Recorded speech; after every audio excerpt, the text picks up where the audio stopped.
Assalamu alaikum wa rahmatullahi wa barakatuh. Assalamu alaikum. So today, we're 2 weeks away from the month of Ramadan, and Ramadan is not just a month; it's a state of mind. It's a state of being, actually, and we need to prepare, if we haven't already done so, for this blessed month. Not just stumble upon it the day it starts, because then we're just inviting trouble. Because then you wake up one day and we're trying to hurry up and trying to see like how we can fix our schedules. So everything has to be done now. Our schedules, our mindset, our spirituality, our recitation of the Quran, our knowledge, our diet, everything should be something we should be working towards right now. And Allah subhanahu wa ta'ala says in the Quran, Surah Al-Baqarah, Ya a'udhu billahi minash shaytanir rajim, bismillahir rahmanir rahim. يا أيها الذين آمنوا كتب عليكم الصيام كما كتب على الذين من قبلكم لعلكم تتقون. So Allah subhanahu wa ta'ala says, O you who believe, fasting was prescribed, fasting is prescribed for you just as it was prescribed for those before you, so that you may become from the God conscious, people who are always mindful of where they are. And this is again the beauty of Ramadan, because the whole point of Ramadan is it's as some scholars will say, it's a madrasa. It's an institution that builds you for not just Ramadan but also for after Ramadan. So that when the next Ramadan comes, you're even better prepared. And may Allah enable us to see Ramadan year after year after year. Allahumma barik lana fi Sha'ban wa balighna Ramadan. And brother, how are you preparing for this month, and how would you like other people to prepare for this? What advice would you give? Ramadan is actually, Allah is telling about the Siyam, which is fasting. It is not only the physical fasting, but also the emotional, to control your emotion, because we are not only a human body, but we are a soul and a body. So this is a prescription to improve the whole thing, human soul and the body. For the soul, it takes you to Allah subhanahu wa ta'ala, towards the commandments of Allah subhanahu wa ta'ala, because you have to go through a little bit hardship. Because when we are not in hardship, we forget about Allah. And we forget about the society around.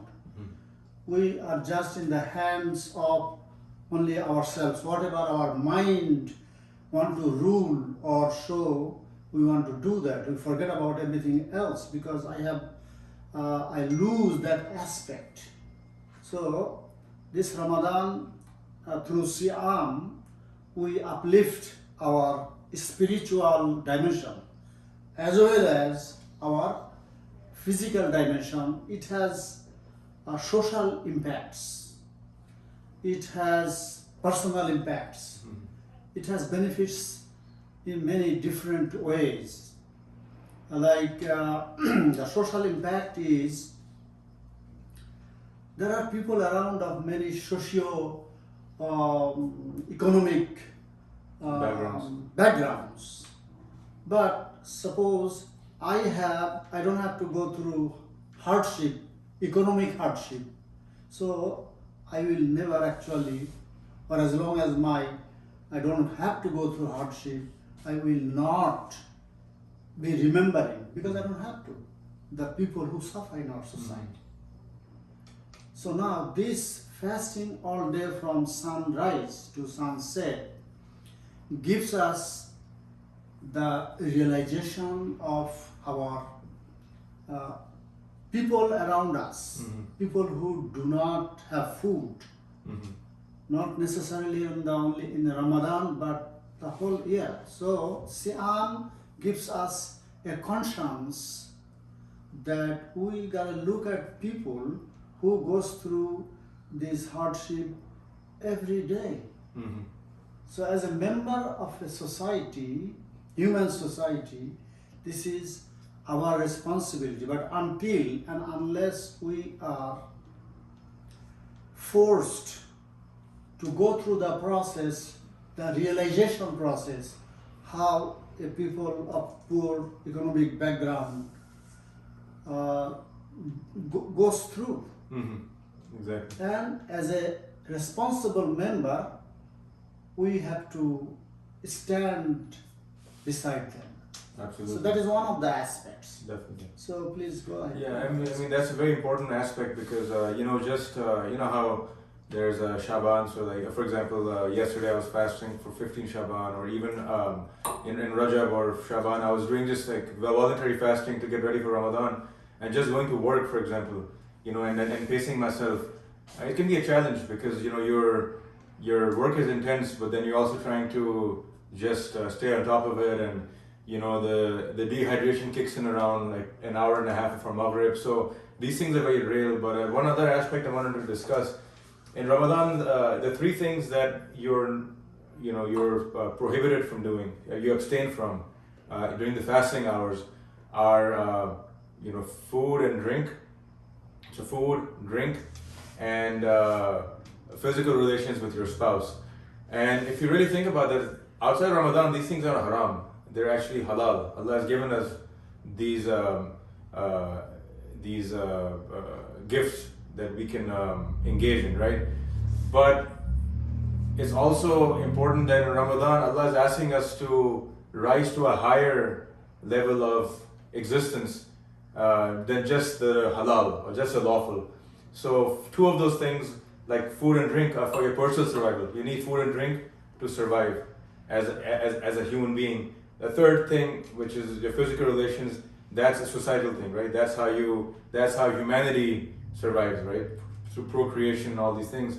And in this month, what Allah is reminding us is that we are actually, essentially, ultimately not from this dunya, but we are from paradise. We are from Jannah, and our true home is Jannah. Because in Jannah, you don't have these physical needs.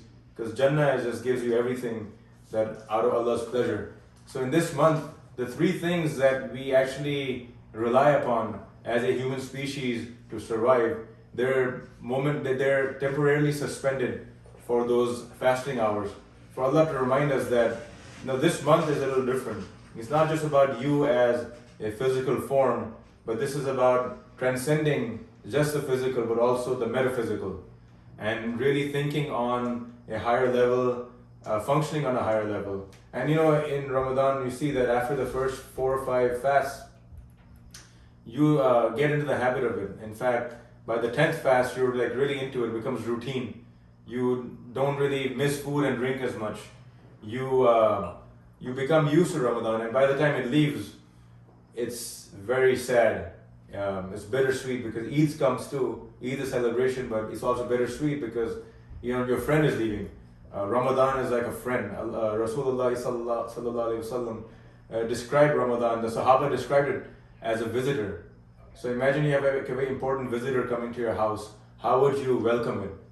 So once again, we have to think of it in terms of functioning at a higher level of who we are, and with all the different benefits that come with spiritually, physically, psychologically, emotionally, mentally, socially. So Allah gave us the fullness of all of this. So one more thing, if you have noticed, Yes. Brother Mayan may have noticed that all over the Western world, Yeah. even in Eastern world, everybody more or less they want to be slim.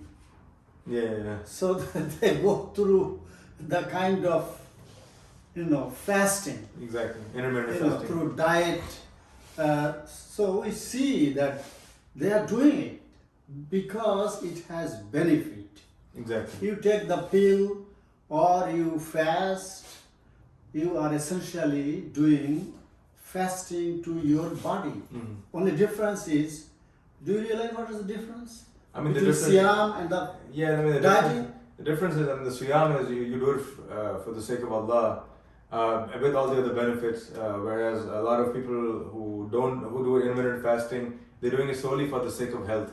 So obviously the innamal a'malu binniyah, right? Your actions are governed by your intention. So any action that has the intention of Allah behind it, is going to be significantly better. But you know, again, you know, a lot of Westerners, or I would just say like a lot of people in general, they understand the benefits of fasting. They understand the benefits of like, I mean, this is a separate topic, but the harms of alcohol, for example. And I remember when I was young, I was a kid, people in school would ask me like, oh my God, you know, how are you going to survive without food and drink? Now those same people who are probably my age, they're realizing that there's benefit to these things. And you know, Ramadan, Rasulullah ﷺ said one thing about Ramadan was that he said Rajab is the month of Allah, Shaban is my month, meaning his month, and he said that Ramadan is the month of my ummah, my community. And you know, when you talk about community, like you said, there's many different aspects of community, right? There's the spiritual aspect, there's the physical aspect, there is the social aspect, and Ramadan brings all these things together, because now that we're seeing spiritually, we know that Ramadan is a month where you get more of the Quran. You try and you pray more. Physically, you're doing better. Which, as a side note, I want to tell the viewers that, you know, don't overindulge in these fancy iftars this Ramadan. Try to keep your iftar simple. I know a lot of times, especially in the South Asian Arab community, we fast the whole day, but then when iftar time comes, we have on a daily basis the most unhealthy things, right? So we're having pakora, jalebi, samosa. You know, once in a while it's fine.